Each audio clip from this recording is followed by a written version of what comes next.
Dwarka expressway का काम जो पिछले कई सालों से लगातार सवालों के घेरे में था कि आखिर देरी क्यों हो रही है, अब एक बार फिर से तेजी पकड़ता दिख रहा है और खुद केंद्रीय मंत्री नितिन गडकरी भी मुआयना करने के लिए पहुंचे। हमारे साथ मौजूद है वैभव डांगे जो कि NHAI में सलाहकार हैं। वैभव जी, सबसे पहले द्वारका एक्सप्रेसवे दिल्ली के लोगों के लिए, हरियाणा के लोगों के लिए क्यों महत्वपूर्ण है?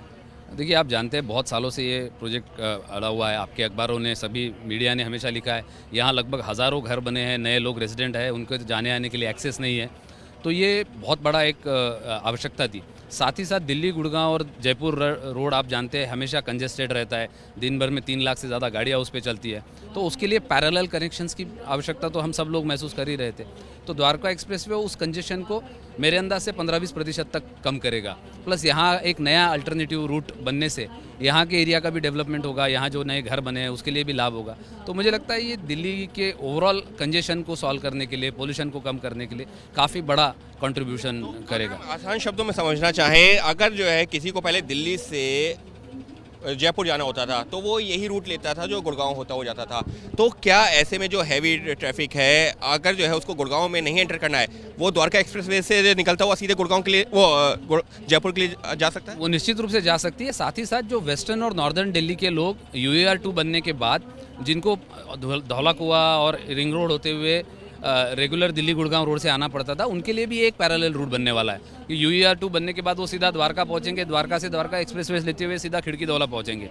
ये रोड आगे जाके सोहना रोड से भी मिल रहा है, जो वो भी NHAI बना रहा है, और सोहना रोड से जो दिल्ली मुंबई नया एक्सप्रेसवे बन रहा है वो भी बन रहा है। तो उसके कारण दिल्ली जयपुर के लिए भी एक पैरेलल रूट बन रहा है। तो मुझे लगता है ये दिल्ली जयपुर जो बहुत ही कंजेस्टेड और बहुत ही हेवीली बर्डन रोड है, उसके लिए 2-3 पैरेलल अल्टरनेटिव बन रहे हैं, जो मुझे लगता है यहाँ के कंजेशन के और सब चीज़ों के बहुत प्रॉब्लम सॉल्व करेंगे। उसके अलावा एयरपोर्ट से भी कनेक्ट कर रहा है। एयरपोर्ट से अगर ये जो है रूट कनेक्ट होगा तो किन लोगों को खास तौर पर फायदा मिलेगा? द्वारका की तरफ से और हरियाणा पालम की तरफ से जो लोग आते हैं उनको दिल्ली गुड़गांव रोड पे जाके रेडिसन के पास से फिर एयरपोर्ट जाना पड़ता है।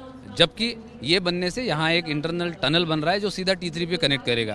तो पूरी वेस्टर्न साइड के लोगों को, द्वारका के साइड के लोगों को अगर एयरपोर्ट जाना है तो उनको दिल्ली गुड़गांव के जाना नहीं है, तो दिल्ली गुड़गांव का कंजेशन कम होगा, इन लोगों के लिए T3 की एक्सेसिबिलिटी आसान होगी। तो मुझे लगता है हर चीज़ का विचार करके ये रोड बन रहा है।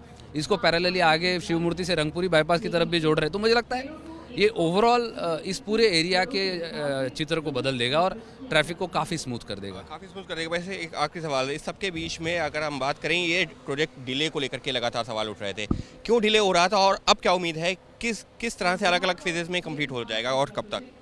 देखिए, डिले के कई कारण हैं। लैंड एक्विजिशन के इश्यूज़ थे, फॉरेस्ट एनवायरनमेंट के क्लियरेंस के इश्यूज़ थे, बट मुझे लगता है वो अब पुरानी बात हो गई है, वो सारे अब क्लियर हो गए हैं, उसमें बहुत ज़्यादा जाने से फ़ायदा नहीं। मुझे लगता है हरियाणा पोर्शन आप लोगों ने अभी देखा, मुझे लगता है दिसंबर तक वो पूरा हो जाएगा। दिल्ली सेक्शन भी अगले दिसंबर तक पूरा हो जाएगा। तो मुझे लगता है दिसंबर 2022 तक ये सड़क ऑपरेशनल हो जाएगी। यानी साफ तौर पर द्वारका एक्सप्रेसवे का काम जो कि अभी जो है पिछले काफ़ी समय से सवालों के घेरे में था, क्योंकि एक तरीके से रुका सा पड़ा था और उसी की जो लगातार जब शिकायतें मिल रही थी केंद्रीय मंत्रालय को, तो खुद नितिन गडकरी भी पहुंचे हैं मुआयना करने के लिए, पूरे एक्सप्रेसवे का मुआयना भी कर रहे हैं, अधिकारियों से भी बात कर रहे हैं और मकसद यही है कि इस एक्सप्रेसवे को जल्द से जल्द पूरा किया जाए। और फिलहाल अगर NHAI के जो सलाहकार हैं वैभव डांगे, उनकी माने तो अगले साल यानी कि दिसंबर 2022 तक ये पूरा प्रोजेक्ट कंप्लीट हो जाएगा और इसका सीधा तौर पर असर पड़ेगा जो दिल्ली से जयपुर वाला जो मेन हाईवे है जो गुड़गांव होता है वो निकलता है,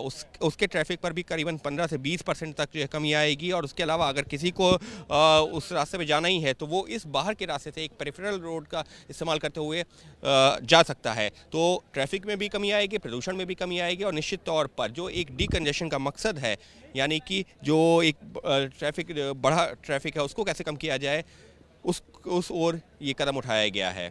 तो फिलहाल उम्मीद यही की जा रही है कि दिसंबर 2022 तक ये प्रोजेक्ट बन के पूरा हो जाएगा। कैमरा पर्सन हेमंत के साथ Ankit Gupta, ABP news, Dwarka expressway.